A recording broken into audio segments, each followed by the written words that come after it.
2 ಸಮುವೇಲನು ಅಧ್ಯಾಯ 1. ಸೌಲನು ಸತ್ತ ನಂತರ ಸಂಭವಿಸಿದ್ದು. ದಾವೀದನು ಅಮಾಲೇಕ್ಯರನ್ನು ಹೊಡೆದು ಬಂದು ಚಿಕ್ಲಗಿನಲ್ಲಿ 2 ದಿವಸ ಇದ್ದನು. 3ನೆಯ ದಿನ ಸೌಲನ ಪಾಳೆಯದಿಂದ ಒಬ್ಬ ಮನುಷ್ಯನು ದಾವೀದನ ಬಳಿಗೆ ಬಂದು ನೆಲದ ಮಟ್ಟಿಗೆ ಬಾಗಿ ನಮಸ್ಕರಿಸಿದನು. ಅವನು ವಸ್ತ್ರಗಳನ್ನು ಹರಿದುಕೊಂಡು ತಲೆಯ ಮೇಲೆ ಮಣ್ಣು ಹಾಕಿಕೊಂಡಿದ್ದನು. ದಾವೀದನು ಅವನನ್ನು, ನೀನು ಎಲ್ಲಿಂದ ಬಂದಿ ಎಂದು ಕೇಳಲು ಅವನು, ನಾನು ಇಸ್ರಾಯೇಲ್ಯರ ಪಾಳೆಯದಿಂದ ತಪ್ಪಿಸಿಕೊಂಡು ಬಂದೆನು ಎಂದು ಉತ್ತರ ಕೊಟ್ಟನು.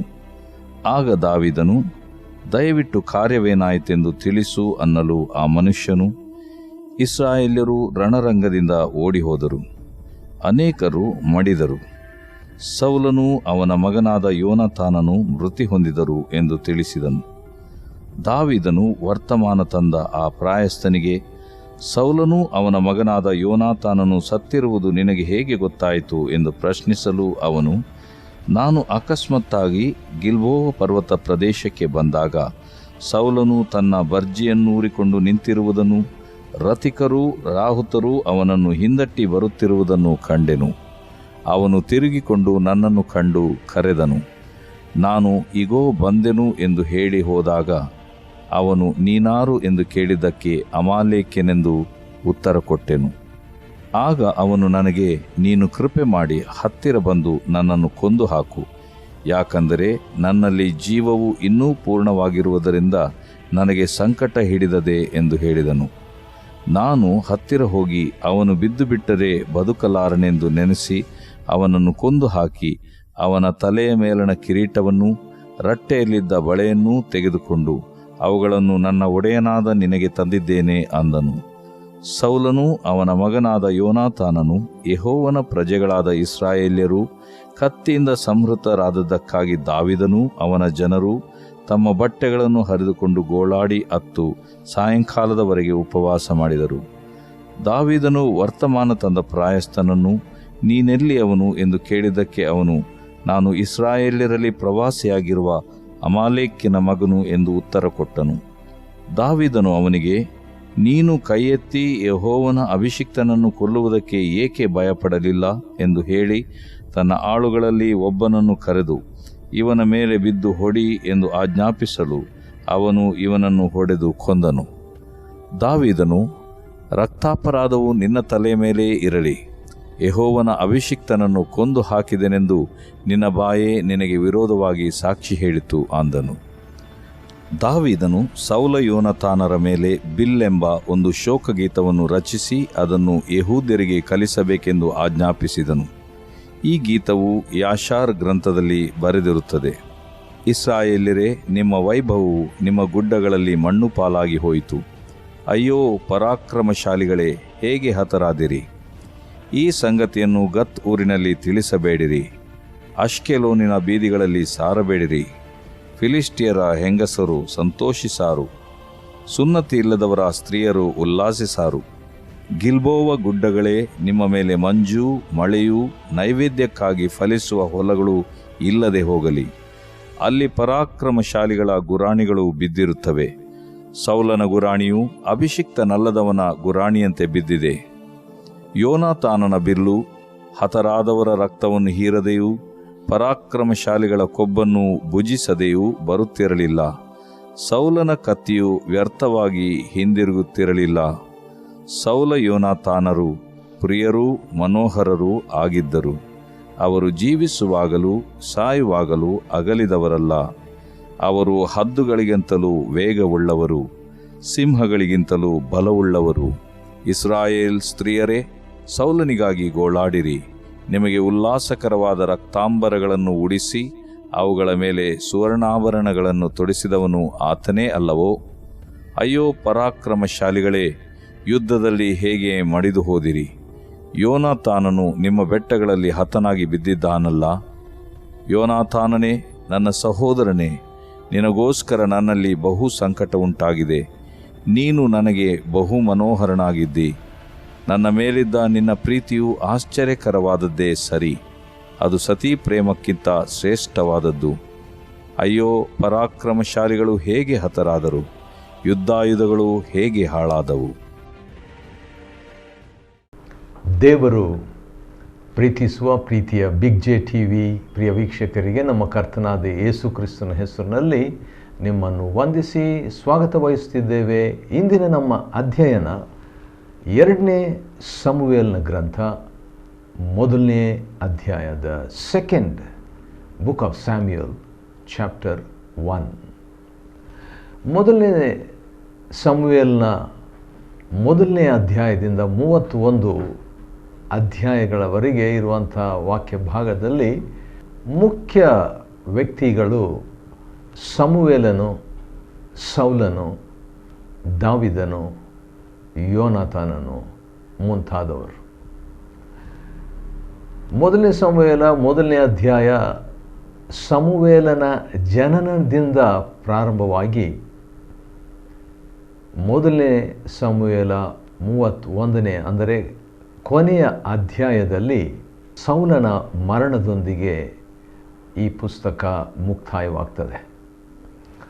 ಹೌದು, ಇಸ್ರಾಯೇಲರ ಪ್ರಥಮ ಅರಸನು ಸೌಲನಾಗಿದ್ದನು ಮತ್ತು ದಾವಿದನು ಅವನಿಗೆ ಅಳೆಯನಾಗಿ, ಸಹಾಯಕನಾಗಿ, ಬೆಂಬಲಿಗನಾಗಿ ಇಡೀ ಇಸ್ರಾಯೇಲ್ ಚರಿತ್ರೆ, ಅದರಲ್ಲಿ ಗೊಲ್ಯಾತನೆಂಬ ದೊಡ್ಡ ಒಬ್ಬ ಶೂರನು ಬಂದು ಯುದ್ಧದಲ್ಲಿ ಸವಾಲಿಸಿದಾಗ ದಾವಿದನು ಯೌವನಸ್ಥನಾಗಿ ಬಂದು ಆ ಒಂದು ಸನ್ನಿವೇಶದಲ್ಲಿ ಅಥವಾ ಸಂದಿಗ್ಧ ಪರಿಸ್ಥಿತಿಯಲ್ಲಿ ಸಹಾಯಕರನಾಗಿ ಇರುವಂಥದ್ದನ್ನು ನೋಡ್ತೀವಿ. ಆದರೆ ಅನಂತರ ಸೌಲನಿಗೆ ಆ ದಾವಿದನ ವಿಷಯದಲ್ಲಿ ಹೊಟ್ಟೆ ಕಿಚ್ಚು ಅಥವಾ ಬೇಸರ, ಕೋಪ ಬಂದು ಅವನನ್ನು ಕೊಲ್ಲಬೇಕಂತ ಸುಮಾರು 21 ಸಾರಿ ಯತ್ನಿಸ್ತಾನೆ. ಸೌಲ ಅಂದರೆ ಕೇಳಲ್ಪಟ್ಟನು, ದಾವಿದ ಅಂದರೆ ಪ್ರಿಯನು, ಸಮುವೇಲ್ ಅಂದರೆ ದೇವರಿಂದ ಕೇಳಲ್ಪಟ್ಟವನು ಎಂಬುದಾಗಿ. ಮತ್ತು ದಾವಿದನಿಗೆ ಒಬ್ಬ ಆಪ್ತಮಿತ್ರನು ಇದ್ದನು, ಅವನು ಯೋನಾತಾನನು. ಯೋ ಅಂತ ಹೇಳಿದರೆ ಯೆಹೋವನು, ನಾಥಾನ್ ಅಂದರೆ ಕೊಟ್ಟವನು, ಕೊಡುಗೆ ಎಂಬುದಾಗಿ. ಯೆಹೋವನ ಅನುಗ್ರಹ, ಯೆಹೋವನಿಂದ ದೊರೆತ ಎಂಬಂಥ ಅರ್ಥ ಉಳ್ಳಂಥ ಒಳ್ಳೆಯ ಹೆಸರನ್ನು ಸೌಲನ ಮಗನಿಗೆ ಇಟ್ಟಿರುವಂಥದ್ದನ್ನು ನಾವು ನೋಡ್ತೇವೆ. ಆದರೆ ವಿಷಾದಕರವಾಗಿ ಸೌಲನು ಒಳ್ಳೆ ರೀತಿಯಿಂದ ಪ್ರಾರಂಭ ಮಾಡಿದ್ದಾಗ್ಯೂ ಬರ್ತಾ ಅವನು ದೇವರಿಗೆ ಅವಿಧೇಯನಾಗಿ, ದೇವರ ಮಾತನ್ನು ಪೂರ್ಣವಾಗಿ ಕೇಳದೆ ಮತ್ತು ದೇವರು ಅವನ ಮೂಲಕವಾಗಿ ತಲತಲಾಂತರಕ್ಕೂ ಅರಸುತನ ಕೊಡಬೇಕಾಗಿತ್ತು. ಆದರೆ ಅವನ ಅವಿಧೇಯತೆಯಿಂದ ಅದು ದಾವಿದನಿಗೆ ಬಂತು. ಆ ಕುರಿತಾಗಿ ದೇವರು ಹೇಳಿದಂಥ ಒಂದು ಮಾತು ನನಗೆ ನೆನಪಿಗೆ ಬರ್ತದೆ. ಅದು ಹೊಸ ಒಡಂಬಡಿಕೆಯಲ್ಲಿ ಅಪೊಸ್ತಲರ ಕೃತ್ಯಗಳು 13ನೇ ಅಧ್ಯಾಯದಲ್ಲಿ ಇರುವಂಥ ಒಂದು ಮಾತು. ಇದನ್ನು ನಾವು ಓದಿಕೊಳ್ಳುವಾಗ ದೇವರ ಒಂದು ಮನಸ್ಸು ಹೇಗಿತ್ತು ಸೌಲ ದಾವಿದನ ವಿಷಯದಲ್ಲಿ ಅಂತ ತಿಳ್ಕೊಳ್ತೇವೆ. 13:22 ಅಪೊಸ್ತಲ ಕೃತ್ಯದಲ್ಲಿ, ಆಮೇಲೆ ದೇವರು ಅವನನ್ನು ತೆಗೆದುಹಾಕಿ, ಯಾರನ್ನು? ಸೌಲನನ್ನು ತೆಗೆದುಹಾಕಿ ದಾವಿದನನ್ನು ಅವರ ಮೇಲೆ, ಅಂದರೆ ಇಸ್ರಾಯೇಲ್ ಜನರ ಮೇಲೆ ಅರಸನನ್ನಾಗಿ ಮಾಡಿ, ಆನಂತರ ದೇವರು ಹೇಳೋದನ್ನು ಕೇಳಿಸ್ಕೊಳ್ರಿ, ಇಷಯನ ಮಗನಾದ ದಾವಿದನು ನನಗೆ ಸಿಕ್ಕಿದನು, ಅವನು ನನಗೆ ಒಪ್ಪುವ ಮನುಷ್ಯನು, ಅವನು ನನ್ನ ಇಷ್ಟವನ್ನೆಲ್ಲ ನೆರವೇರಿಸುವನು ಎಂಬುದಾಗಿ ಅವನ ವಿಷಯದಲ್ಲಿ ಸಾಕ್ಷಿ ಹೇಳಿದನು ದೇವರು. ನಾನು ಸಾಮಾನ್ಯವಾಗಿ ಈ ರೀತಿಯಾಗಿ ಹೇಳ್ತಿರ್ತೀನಿ. ಅದೇನಂತ ಹೇಳಿದ್ರೆ, ನಾವು ದೇವರಿಗೆ ಸಾಕ್ಷಿ ಕೊಡುವಂಥದ್ದು ಅದು LKG ಸಾಕ್ಷಿ. ಆದರೆ ದೇವರು ನಮ್ಮ ಬಗ್ಗೆ ಸಾಕ್ಷಿ ಕೊಡುವಂಥದ್ದು PhD ಸಾಕ್ಷಿ, ದೊಡ್ಡ ಸಾಕ್ಷಿ, ಉನ್ನತ ಸಾಕ್ಷಿ, ನಿತ್ಯ ಸಾಕ್ಷಿ. ಸರಿ, ಇಂದಿನ ನಮ್ಮ ಅಧ್ಯಾಯದಲ್ಲಿ ಈಗಾಗಲೇ ಸೌಲನು ಯೋನಾತಾನನು ಮರಣ ಹೊಂದಿದರು. 1 ಸಮುವೇಲ 31 ವಿಷಾದಕರವಾಗಿ ಇಸ್ರಾಯೇಲರು ಸಂಪೂರ್ಣವಾಗಿ ಫಿಲಿಸ್ಟಿಯರ ಕೈಯಿಂದ ಸೋತು ಹೋಗಿದ್ದರು. ಸೌಲನ 3 ಮಕ್ಕಳು ಕೂಡ ಸತ್ತು ಹೋಗಿದ್ದರು. ಅವನ ಬಾಡಿಗಾರ್ಡ್ ಕೂಡ ಅಂಗರಕ್ಷಕನು ಕೂಡ ಪ್ರಾಣ ಕಳ್ಕೊಂಡಿದ್ದನು. ಅಂಥ ಸಂದರ್ಭದಲ್ಲಿ ಕೆಲವು ಜನರು, ಅವ್ರು ಯಾರಂತ ಹೇಳಿದ್ರೆ, ಒಂದು ಯಾಬೇಷ್ ಗಿಲ್ಯಾದ್ ಎಂಬ ಆ ಊರಿನ ಕೆಲವು ಶೂರರು ರಾತ್ರಿಯೆಲ್ಲ ನಡೆದು ಸೌಲನ ದೇಹವನ್ನು, ಯಾಕಂದರೆ ತಲೆ ಕಡಿದು ಬಿಟ್ಟಿರ್ತಾರೆ, ಆದರೆ ದೇಹ ಅದನ್ನು ಒಂದು ಗೋಡೆ ಮೇಲೆ ತೂಗು ಹಾಕಿರ್ತಾರೆ. ಅದನ್ನು ರಾತ್ರಿಯೆಲ್ಲ ನಡೆದು ಬಂದಂಥ ಈ ಶೂರರು, ಎಂಥ ಆಶ್ಚರ್ಯ ನೋಡ್ರಿ, ಅವರು ಯಾಬೇಷ್ ಗಿಲ್ಯಾದಿನ ಕೆಲವು ಶೂರರು ಬಂದು ಆ ದೇಹ, ಅವನ ಮಕ್ಕಳ ಶವಗಳನ್ನು ಬೆತ್ ಶೆಯಾನಿಗೆ ಗೋಡೆಯಿಂದ ಇಳಿಸಿ ಯಾಬೇಷಿಗೆ ತೆಗೆದುಕೊಂಡು ಹೋಗಿ ಅಲ್ಲಿ ಸಮಾಧಿ ಮಾಡ್ತಾರೆ. 2 ಸಮುವೇಲ 1 ಅಧ್ಯಾಯದಲ್ಲಿ ನಾವು ನೋಡುವುದಾದರೆ, ಸೌಲನು ಸತ್ತ ನಂತರ ಸಂಭವಿಸಿದ ಘಟನೆಯನ್ನು ನಾವು ನೋಡ್ತೇವೆ. 2 ಸಮುವೇಲ 1 ಅಧ್ಯಾಯದ 1ನೇ ವಚನದಲ್ಲಿ, ದಾವೀದನು ಅಮಾಲೇಕ್ಯರನ್ನು ಹೊಡೆದು ಚಿಗ್ಲಕ್ಕಿನಲ್ಲಿ 2 ದಿವಸ ಇದ್ದನು. ಇನ್ನೂ ಯುದ್ಧದಲ್ಲಿ ಸಾಗುತ್ತಾ ಇರುವಂಥ ವ್ಯಕ್ತಿ ದಾವೀದ. ಸಮುವೇಲನು ಸತ್ತಾಗಿಯೂ ಇವನು ಯುದ್ಧದಲ್ಲಿ ಮಗ್ನನಾಗಿದ್ದನು. ಸೌಲನು ಸತ್ತ ನಂತರ ಕೂಡ ಯುದ್ಧದಲ್ಲಿ ಇವನಿದ್ದಾನೆ. 3ನೇ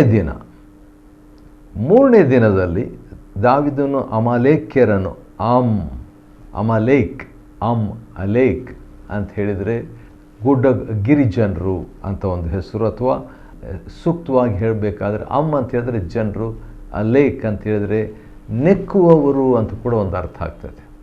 ನೆಕ್ಕುವವರು, ಪೀಪಲ್ ದಟ್ ಲೀಕ್ಸ್ ಅಂತ ಹೇಳ್ಬಿಟ್ಟು, ಚಿಗ್ಲಕ್ ಅಂದರೆ ವಕ್ರ ಎಂಬಂಥ ಸ್ಥಳದಲ್ಲಿ 2 ದಿವಸ ಇದ್ದನು. 3ನೇ ದಿವಸ ಏನಾಯಿತು, ಸೌಲನ ಪಾಳೆಯದಿಂದ ಒಬ್ಬ ಮನುಷ್ಯನು ದಾವೀದನ ಹತ್ರ ಸೌಲನ ಸತ್ತು ಹೋದಂಥ ವಿಷಯವನ್ನು ತಗೊಂಡು ಬರ್ತಾನೆ. ನೀನು ಯಾರಪ್ಪ ಅಂತ ಕೇಳಿದಾಗ ಅವನು ಹೇಳ್ತಾನೆ, ನಾನು ಅಮಾಲೇಕ್ಯನು ಎಂಬುದಾಗಿ ಅವನು ಹೇಳ್ತಾನೆ. ಸರಿ, ಸೌಲನು ಅವನ ಮಗನಾದ ಯೋನಾತಾನನು ಸತ್ತು ಹೋಗಿದ್ದು ನಿನಗೆ ಹೇಗೆ ಗೊತ್ತಾಯಿತು ಅಂತ ವೆರಿಫೈ ಮಾಡ್ತಾನೆ ದಾವೀದ. ಅದನ್ನು 4ನೇ ವಚನದಲ್ಲಿ ನೋಡ್ತೀವಿ, 1:4. ಯಾಕಂತ ಹೇಳಿದ್ರೆ ಇದು ಶಾಕಿಂಗ್ ನ್ಯೂಸ್. ಆದರೂ ಕೂಡ ಅವನು ದಿಗ್ಭ್ರಮೆಗೊಳ್ಳದೆ ಪ್ರಶಾಂತವಾಗಿ ಕೇಳ್ತಾನೆ, ಹೇಗೆ ನಿನಗೆ ಗೊತ್ತಾಯಿತು ಎಂಬುದಾಗಿ ಕೇಳಿದಾಗ, ಮೊದಲು ಹೌದು, ಶಾಕಿಂಗ್ ನ್ಯೂಸ್ ಕೇಳಿದ ತಕ್ಷಣ ನಿಜಕ್ಕೂ ದುಃಖ ಪಟ್ಟಂಥದ್ದು ಭಾಳ ಸ್ಪಷ್ಟವಾಗಿ ಗೊತ್ತಾಗ್ತದೆ. ಆನಂತರ ಡೀಟೇಲ್ಸ್, ವಿವರಗಳನ್ನು ಮತ್ತು ಬೇರೆ ಬೇರೆ ಸೌಲನು ತನ್ನ ಬರ್ಜಿಯನ್ ಅಂದರೆ ಡೀಟೇಲ್ಸನ್ನು ವಿಚಾರಿಸ್ಕೊಳ್ತಾನೆ, ಹೇಗೆ ಅಂತ ಹೇಳ್ಬಿಟ್ಟು. ಅನಂತರ ಇವನು ವಿವರವಾಗಿ ಹೇಳ್ತಾನೆ ಯಾವ ರೀತಿಯಾಗಿ ಅಂತ ಹೇಳ್ಬಿಟ್ಟು. ಅದು ಸ್ವಲ್ಪ ಕಾಂಟ್ರಡಿಕ್ಷನ್ ಆಗಿ ಅನ್ನಿಸ್ತದೆ. ಯಾಕಂದರೆ 31ನೇ ಅಧ್ಯಾಯ 1 ಸಮುವೇಲ 31ರಲ್ಲಿ ಸೌಲನು ಸತ್ತಂಥ ಒಂದು ದಾಖಲೆ, ರೆಕಾರ್ಡ್ ಬೇರೆ ಥರ ಇದೆ. ಆದರೆ ಈ ಪ್ರಾಯಸ್ಥನು, ಈ ಅಮಾಲೇಕ್ಯನು ಬಂದು ವರದಿ ನೀಡುವಂಥ ರೀತಿ ನೋಡಿದರೆ ಇಲ್ಲಿ ಸ್ವಲ್ಪ ವ್ಯತ್ಯಾಸವಾಗಿ ಅಥವಾ ಬೇರೆಯೇ ಇದೆ, ಯಾವ ರೀತಿಯಾಗಿ ಸೌಲನು ಸತ್ತದ್ದನ್ನು ಅಂತ ಹೇಳ್ಬಿಟ್ಟು. ಅದನ್ನು ನೋಡೋಣ ನಾವು ಸ್ವಲ್ಪ. ಒಂದು ಸಾರಿ ಅಂದರೆ ಈ ರೀತಿಯಾಗಿ ನಾನು ಬರ್ತಾ ಇರುವಾಗ ಆ ಸೌಲನು ನನ್ನನ್ನು ಕರೆದನು ಮತ್ತು ನೀನು ಯಾರು ಅಂತ ಸೌಲನು ನನಗೆ ಕೇಳ್ತಾನೆ. ನಾನು ಅಮಾಲೇಕ್ಯನು ಅಂತ ಹೇಳ್ಬಿಟ್ಟು ಉತ್ತರ ಕೊಟ್ಟೆ.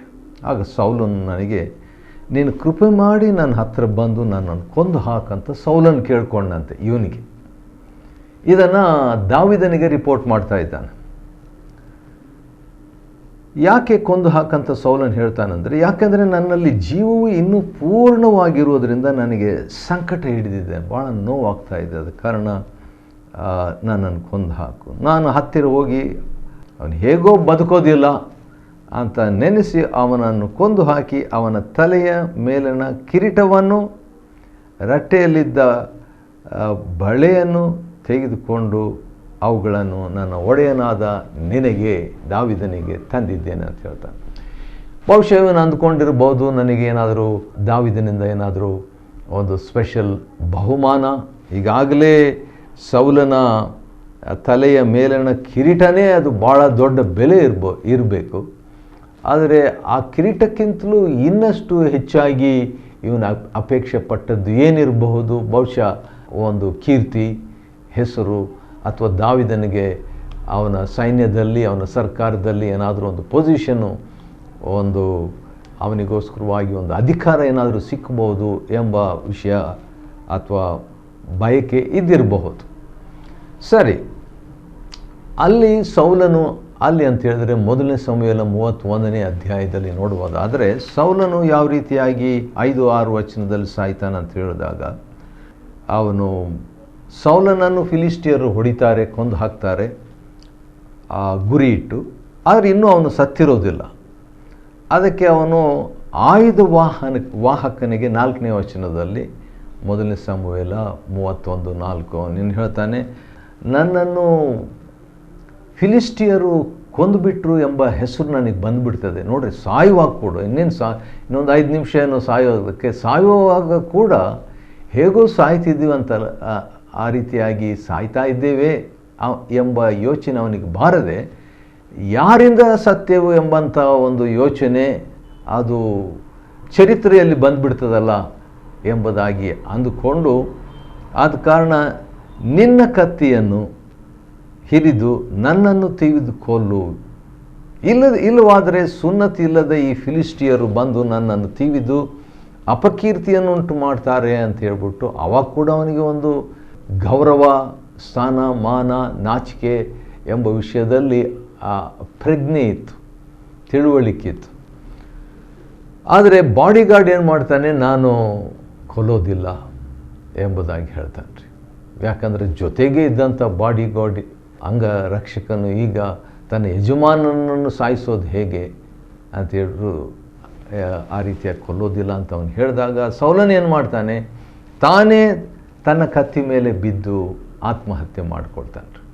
ಸೌಲನು ಸತ್ತದ್ದನ್ನು ಆಯುಧ ವಾಹಕನು ಕಂಡು ತಾನೂ ಕೂಡ ಸೂಸೈಡ್ ಮಾಡಿಕೊಳ್ತಾನೆ, ಕತ್ತಿಯ ಮೇಲೆ ಬಿದ್ದು ಸತ್ತೋಗ್ತಾನೆ. ಈಗ ಅವನು ತಿಳ್ಕೊಂಡ ಸೌಲನು ಸತ್ತನಂತ ಹೇಳ್ಬಿಟ್ಟು, ಯಾಕಂದರೆ ಅವನ ಗೆಸ್ ರಾಂಗ್ ಆಗಿರ್ಬೋದಲ್ವ. ಆದರೆ ಅವನು ನಿಜಕ್ಕೂ ಸತ್ತಿರಲಿಲ್ಲ, ಇನ್ನೂ ಪ್ರಾಣ ಇತ್ತು. ಅಷ್ಟರೊಳಗೆ ಇವನು ಸತ್ತು ಹೋಗ್ಬಿಟ್ಟಿದ್ದ. ಇನ್ನೂ ಪ್ರಾಣ ಇದ್ದಾಗ ಈ ಅಮಾಲೇಕ್ಯನು ಬರ್ತಾನೆ. ಬಂದಾಗ ಸೌಲನು ತನ್ನ ಬರ್ಜಿಯನ್ನೂರಿಕೊಂಡು ನಿಂತಿರುವುದನ್ನು, ರಥಿಕರು ರಾಹುತರು ಅವನನ್ನು ಹಿಂದಟ್ಟಿ ಬರುವುದನ್ನು ಕಂಡೆನು. ಇದು ಈ ಒಂದು ಕಥೆ ಅನಂತರ ಕೂಡ ಇದ್ದಿರುವಂಥ ಸಾಧ್ಯತೆ, ಆದರೆ ರೆಕಾರ್ಡ್ ಇಲ್ಲ, ದಾಖಲೆ. ಅವನು ಚೇತರಿಸ್ಕೊಂಡ್ಬಿಟ್ಟಿದ್ದಾನೆ. ಅವನು ತಿರುಗಿಕೊಂಡು ನನ್ನನ್ನು ಕಂಡು ಕರೆದನು, ಈಗೋ ಬಂದೇನಂತ ಹೇಳ್ಬಿಟ್ಟು, ಅಮೇಲೆಕ್, ನೀನು ಯಾರಂದ್ರೆ ಅಮೇಲೆಕ್ಕೇನು. ಅವನು ಹೇಳ್ತಾನೆ, ಕೃಪೆ ಮಾಡಿ ಹತ್ತಿರ ಬಂದು ನನ್ನನ್ನು ಕೊಂದು ಹಾಕು ಅಂತ ಹೇಳ್ತಾನೆ. ಯಾಕಂತೇಳಿದ್ರೆ ಫಿಲಿಸ್ಟಿಯರು ಕೊಂದಿದ್ರು, ಸತ್ತಿರಲಿಲ್ಲ ಸೌಲ. ತಾನೂ ಸೂಸೈಡ್ ಮಾಡಿಕೊಂಡ. ಆದರೂ ಸೂಸೈಡ್ ಮಾಡ್ಕೊಂಡಿದ್ರು, ಆತ್ಮಹತ್ಯೆ ಮಾಡ್ಕೊಂಡಿದ್ರು, ಕತ್ತಿಯ ಮೇಲೆ ಬಿದ್ದಿದ್ರು, ಇನ್ನೂ ಸತ್ತಿರಲಿಲ್ಲ, ಸ್ವಲ್ಪ ಪ್ರಾಣ ಇತ್ತು. ಈಗ ಅಮಾಲೇಕ್ಯನನ್ನು ಕೇಳ್ತಾನೆ, ನೀನು ನನ್ನನ್ನು ಕೃಪೆ ಮಾಡಿ ನನ್ನ ಹತ್ರ ನನ್ನನ್ನು ಕೊಂದುಬಿಡು, ಯಾಕಂದರೆ ನನ್ನಲ್ಲಿ ಇನ್ನೂ ಜೀವ ಇದೆ ಮತ್ತು ನನಗೆ ಭಾಳ ಸಂಕಟ ಆಗ್ತಾ ಇದೆ ಅಂತ ಹೇಳಿದಾಗ, ಹೇಗೋ ಅವನು ಬದುಕೋದಿಲ್ಲ ಅಂತ ಹೇಳ್ಬಿಟ್ಟು ಅವನನ್ನು ಕೊಂದು ಹಾಕಿ ಅಂತ ಅಮಾಲೇಕ್ಯನು ದಾವಿದನಿಗೆ ವರದಿ ತಿಳಿಸ್ತಾನೆ.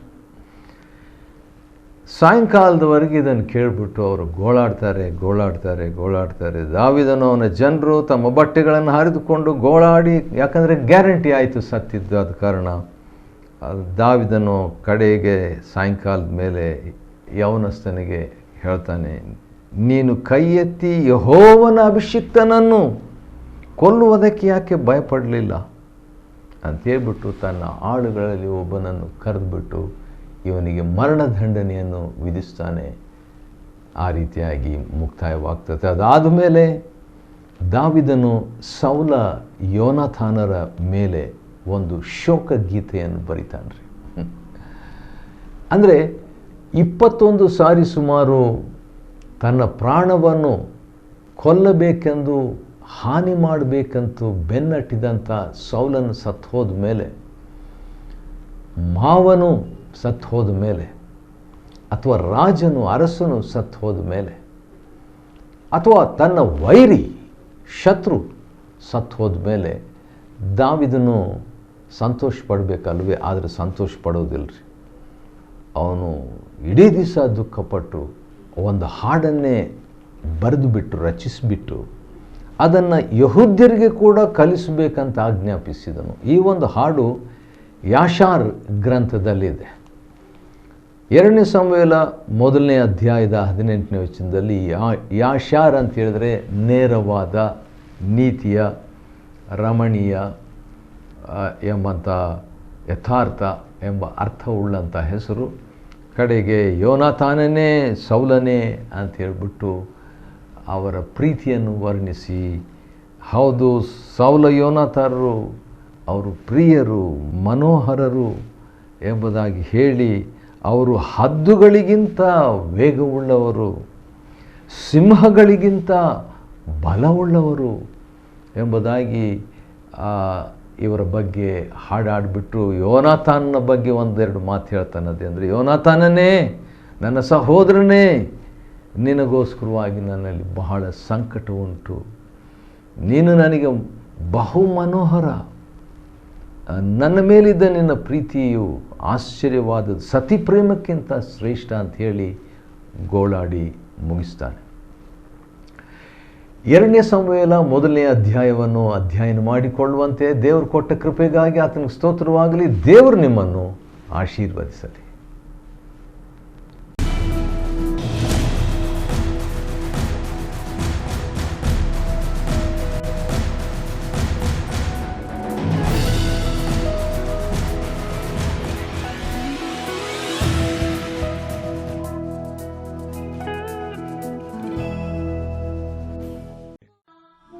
The second book of Samuel, chapter 1.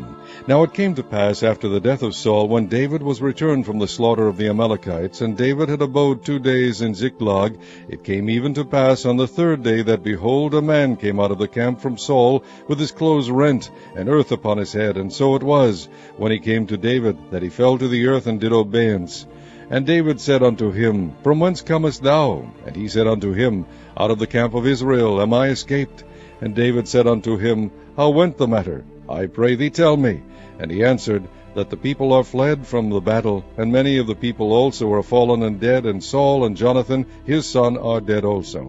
And David said unto the young man that told him, How knowest thou that Saul and Jonathan his son be dead? And the young man that told him said, As I happened by chance upon Mount Gilboa, behold, Saul leaned upon his spear, and lo, the chariots and horsemen followed hard after him. And when he looked behind him, he saw me, and called unto me, and I answered, Here am I. And he said unto me, Who art thou? And I answered him, I am an Amalekite. He said unto me again, Stand, I pray thee, upon me, and slay me, for anguish is come upon me, because my life is yet whole in me. So I stood upon him, and slew him, because I was sure that he could not live after that he was fallen. And I took the crown that was upon his head, and the bracelet that was on his arm, and have brought them hither unto my Lord. Then David took hold on his clothes, and rent them, and likewise all the men that were with him. And they mourned, and wept, and fasted until evening, for Saul, and for Jonathan his son, and for the people of the Lord, and for the house of Israel, because they were fallen by the sword. And David said unto the young man that told him, Whence art thou? And he answered, I am the son of a stranger, an Amalekite. And David said unto him, How wast thou not afraid to stretch forth thine hand to destroy the Lord's anointed? And David called one of the young men, and said, Go near and fall upon him. And he smote him that he died. And David said unto him, Thy blood be upon thy head, for thy mouth has testified against thee, saying, I have slain the Lord's anointed. And David lamented with this lamentation over Saul and over Jonathan his son. Also he bade them teach the children of Judah the use of the bow. Behold, it is written in the book of Jasher, The beauty of Israel is slain upon thy high places. How are the mighty fallen? Tell it not in Gath, publish it not in the streets of Ashkelon, lest the daughters of the Philistines rejoice, lest the daughters of the uncircumcised triumph. Ye mountains of Gilboa, let there be no dew, neither let there be rain upon you, nor fields of offerings. For there the shield of the mighty is vilely cast away, the shield of Saul, as though he had not been anointed with oil. From the blood of the slain, from the fat of the mighty, the bow of Jonathan turned not back, and the sword of Saul returned not empty. Saul and Jonathan were lovely and pleasant in their lives, and in their death they were not divided. They were swifter than eagles, they were stronger than lions. Ye daughters of Israel, weep over Saul, who clothed you in scarlet with other delights, who put on ornaments of gold upon your apparel. How are the mighty fallen in the midst of the battle? O Jonathan, thou wast slain in thine high places. I am distressed for thee, my brother Jonathan. Very pleasant hast thou been unto me. Thy love to me was wonderful, passing the love of women. How are the mighty fallen, and the weapons of war perished?